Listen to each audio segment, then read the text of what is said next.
America यानी दुनिया का सबसे ताकतवर मुल्क, चाहे वो इकोनॉमी के बारे में हो या फिर पॉलिटिकल अप्रोच के बारे में।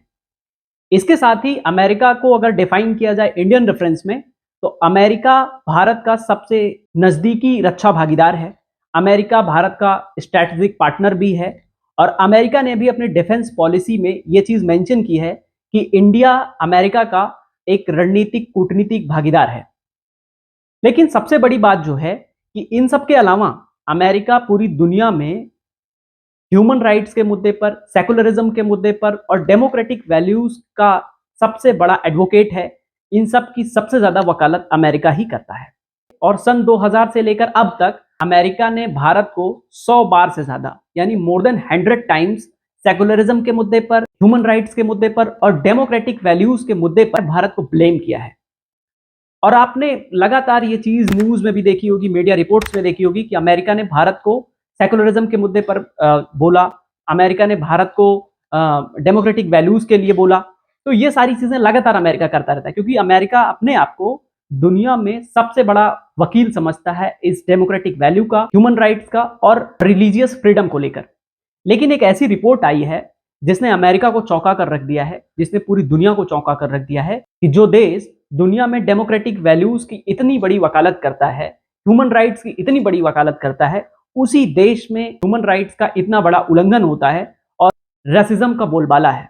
जी हाँ, 2005 से लेकर अब तक भारत के साथ एक क्लोज स्ट्रैटेजिक पार्टनरशिप होने के बावजूद, एक अच्छे डिप्लोमेटिक रिलेशन होने के बावजूद अमेरिका ने भारत को डेमोक्रेटिक वैल्यूज के नाम पर, अल्पसंख्यकों के मुद्दे को लेकर और इसके साथ ही रिलीजियस फ्रीडम को लेकर भारत को कई बार ब्लेम कर चुका है। और इसी का आज मैं एग्जांपल दूंगा आपको और मैं बताऊंगा कि जो देश खुद इन वैल्यूज की जो वकालत करता है, उन्हीं के देश में ऐसी कई सारी शिकायतें हैं जिन पे वो खुद ही ध्यान नहीं देते हैं।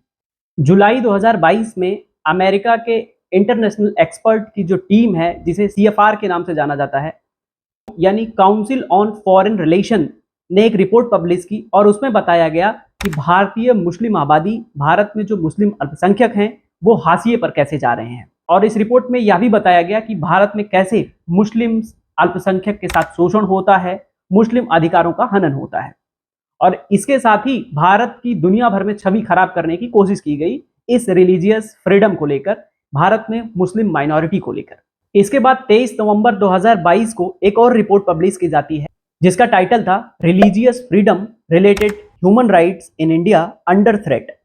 और इस रिपोर्ट में एक बार फिर इंडिया की मुस्लिम माइनॉरिटीज को लेकर ये आवाज उठाई गई कि भारत में मुस्लिम अल्पसंख्यक के अधिकार संकट में हैं और इसके साथ साथ अन्य माइनॉरिटीज जो हैं भारत में, इसके अलावा जैसे सिख कम्युनिटी है, क्रिश्चियन कम्युनिटी है, उन सबको लेकर एक चीज पब्लिश की गई कि कैसे इंडिया में शोषण होता है माइनॉरिटीज को लेकर। इसके बाद 2 मई 2023 को एक और रिपोर्ट पब्लिश की गई जिसमें अमेरिका के द्वारा भारत में अल्पसंख्यक अधिकारों की आजादी को लेकर चिंता व्यक्त की गई और उसमें इंडियन माइनॉरिटी का कंसर्न एक बार फिर से उठाया गया। और सबसे बेहतरीन एग्जांपल तो 22 जून 2023 का है, जब इंडियन प्राइम मिनिस्टर की स्टेट विजिट थी अमेरिका की और उस समय इंडियन प्राइम मिनिस्टर अमेरिका के व्हाइट हाउस में जो बिडेन के साथ डिप्लोमेटिक बातचीत चल रही थी। उस दौरान अमेरिका के फॉर्मर प्रेसिडेंट बराक ओबामा ने अपने एक इंटरव्यू में कहा कि इंडिया में यदि माइनॉरिटीज के राइट को प्रोटेक्ट नहीं किया गया तो भारत टुकड़ों टुकड़ों में बट जाएगा, भारत कई क्षेत्रों में विभाजित हो जाएगा। ये बात अमेरिका के फॉर्मर प्रेसिडेंट ने कही। इसके जवाब में मैंने उसी समय एक वीडियो भी बनाई थी जिसे आप इधर देख सकते हैं। अमेरिका के फॉर्मर प्रेसिडेंट बराक ओबामा ने एक इंटरव्यू में कहा कि यदि भारत में माइनॉरिटीज के राइट को प्रोटेक्ट नहीं किया गया तो एक समय के बाद भारत टूटना शुरू हो जाएगा। लेकिन आपके इस झूठे और पाकिस्तानी राग की सफाई देने से पहले मैं आपसे पूछना चाहता हूं कि चीन में हो रहे उइगर मुसलमानों के साथ एक्सप्लॉयटेशन और ह्यूमन राइट वायलेशन आपको नहीं दिखता?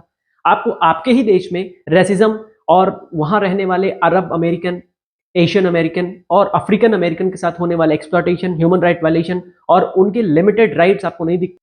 इस वीडियो में आपने देखा कि कैसे मैंने साफ तौर पर बराक ओबामा को ये चीजें पॉइंट करके बोली थी कि इंडिया को छोड़िए, आपके ही देश में कैसे रेसिज्म का बोलबाला है।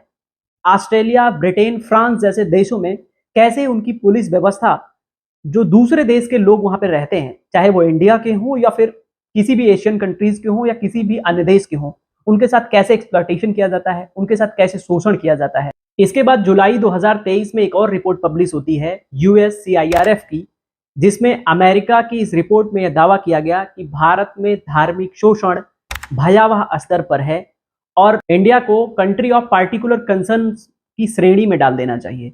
यानी भारत के ऊपर एक कठोर निगरानी की जानी चाहिए कि भारत में कैसे अल्पसंख्यक अधिकार असुरक्षित हैं, भारत में कैसे अल्पसंख्यक अधिकारों का शोषण किया जाता है। तो इन एग्जाम्पल से आपने देखा कि भारत को कैसे अमेरिका ने समय समय पर भारत की छवि को धूमिल करने का प्रयास किया, अल्पसंख्यकों के मुद्दे पर, डेमोक्रेटिक वैल्यूज के मुद्दे पर या रिलीजियस फ्रीडम को लेकर। तो बार बार अमेरिका ने यह चीज भारत को कहा, भारत के ऊपर एलिगेशन लगाए। डियर फ्रेंड्स, जो अमेरिका दुनिया भर को डेमोक्रेटिक वैल्यूज, रिलीजियस फ्रीडम के नाम पर दुनिया भर में वकालत करता है, वही अमेरिका दूध का धुला नहीं है।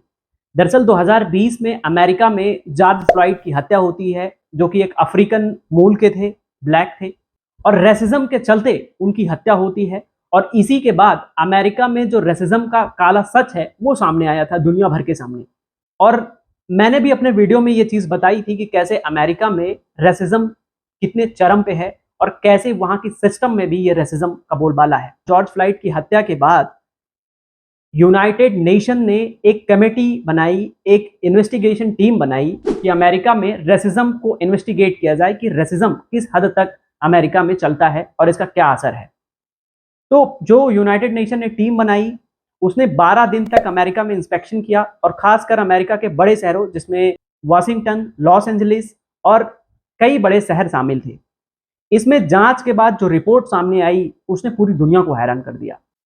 इस रिपोर्ट में जो दावा किया गया वो बहुत ही चौंकाने वाला था और इसकी पहली ही लाइन में बोला गया कि हमने कई ऐसी कहानियां सुनी, हमने कई ऐसी दिल दहला देने वाली घटनाएं सुनी जिसमें अश्वेत लोगों के साथ शोषण किया गया, उनके अधिकारों का शोषण किया गया और उनके साथ अन्याय किया गया। उन्हें न्याय नहीं मिला। इस रिपोर्ट में यह दिखाया गया कि अमेरिका में नस्लवाद कितने गहरे स्तर तक भरा हुआ है, रेसिज्म का कितना बोलबाला है और वहां पर रहने वाले जो ब्लैक पीपल हैं उनके साथ कितना एक्सप्लॉयटेशन किया जाता है। दोस्तों, ये दिखाया गया कि अमेरिका की पुलिस वहां रहने वाले ब्लैक पीपल के साथ जो शोषण करती है, जो एक्सप्लॉयटेशन करती है, वो वहां रहने वाले श्वेत लोगों यानी गोरे लोगों की तुलना में 3 गुना ज्यादा है। वहां पर पुलिस के द्वारा जो लोगों का मर्डर होता है, जिसमें पुलिस एक्सप्लॉयटेशन जिसको बोला जाता है, वो गोरे लोगों से 3 गुना ज्यादा है। यानी अगर आप अफ्रीका मूल के हैं और आप ब्लैक हैं, अमेरिका में रह रहे हैं, तो आपके मरने की संभावना 3 गुना ज्यादा है पुलिस के द्वारा एक श्वेत व्यक्ति की तुलना में, एक व्हाइट पीपल की तुलना में। इसके अलावा उसमें यह भी दिखाया गया इस रिपोर्ट में कि जो वहां पर रहने वाले ब्लैक पीपल हैं वो 4.5 टाइम्स उनके कारागार में रहने की संभावना है, यानी उनको जेल में डालने की संभावना 4.5 गुना ज्यादा है वहां रहने वाले श्वेत लोगों से, वहां रहने वाले व्हाइट लोगों से। तो ये रेसिज्म नहीं है तो और क्या है? और इस रिपोर्ट ने पूरी दुनिया को हैरान कर दिया। अब मैं डियर ओबामा जी से पूछना चाहता हूं कि अब जो आप भारत को बार बार दलील देते हैं, भारत जैसे सेकुलर कंट्री को आप ये ब्लेम करते हो कि हमारे यहाँ माइनॉरिटीज के राइट प्रोटेक्टेड नहीं है, तो आप अपने गिरेबान में झांक कर देखिए, ये यूनाइटेड नेशन की जो रिपोर्ट है वो आपके मुंह पर एक तमाचा है। आप इंडिया के साथ एक अच्छे डिप्लोमेटिक रिलेशन रखना तो चाहते हैं, लेकिन साथ ही आप इंडिया को इन सब के साथ रिलीजियस माइनॉरिटीज के नाम पर, रिलीजियस फ्रीडम के नाम पर ब्लेम करना चाहते हैं। और आपने 2000 से लेकर अब तक भारत को 100 बार से ज्यादा ये ब्लेमिंग की, ये एलिगेशन किए। आप बड़े ध्यान से सुन रहे होंगे और आप सोच रहे होंगे कि अमेरिका इंडिया का इतना क्लोज पार्टनर है और मैं उसके बारे में ऐसी बातें क्यों कर रहा हूं। तो ये रिपोर्ट बता रही है और अमेरिका भारत के साथ डिप्लोमेटिक रिलेशन रखना चाहता है। अमेरिका को आज भारत की जरूरत है, ये बात आप बहुत अच्छे तरीके से समझ लीजिए, क्योंकि अमेरिका ने जो भस्मासुर तैयार किया है चीन नाम का, चाइना के नाम का, सन 1960 से लेकर 2000 तक जो अमेरिका की पॉलिसी रही या 2004 तक जो पॉलिसी रही, पाकिस्तान और चीन के फेवर में थी। और यही कारण है कि चीन एक ऐसे भस्मासुर के रूप में निकल कर आया जो अमेरिका के लिए ही एक बहुत बड़ी चुनौती बन गया। और इसीलिए आज अमेरिका को भारत की जरूरत है, चाहे वो इंडो पैसिफिक का मुद्दा हो, चाहे वो ट्रेड का मुद्दा हो, चाहे जो भी इंटरनेशनल इश्यू हो जिसमें अमेरिका भारत को अपने साथ लाना चाहता है, उसका प्रमुख कारण है चीन। भारत को भी जरूरत है अमेरिका की, लेकिन अभी तक क्या था कि भारत अमेरिका की तरफ जा रहा था लेकिन अमेरिका भारत की तरफ बिल्कुल नहीं देख रहा था। लेकिन ये सारी रिकमेंडेशन जो अमेरिका की हैं, इन्हीं लिए आज अमेरिका भारत को अपने साथ लाना चाहता है। लेकिन आज भी अमेरिका के लोगों के द्वारा, अमेरिका के फॉर्मर प्रेसिडेंट्स के द्वारा, अमेरिकन डेलीगेशन के द्वारा भारत पर ये एलिगेशन लगाए जाते हैं, भारत पर ये आरोप लगाए जाते हैं कि भारत में माइनॉरिटीज सेफ नहीं है। तो ये रिपोर्ट आपके मुंह पर एक तमाचा है, इसको आप जरूर रीड किए होंगे और उम्मीद है कि दुनिया भर में अब माइनॉरिटीज की वकालत करने से पहले और खासकर भारत पर इस तरह के आरोप लगाने से पहले आप 100 बार सोचेंगे।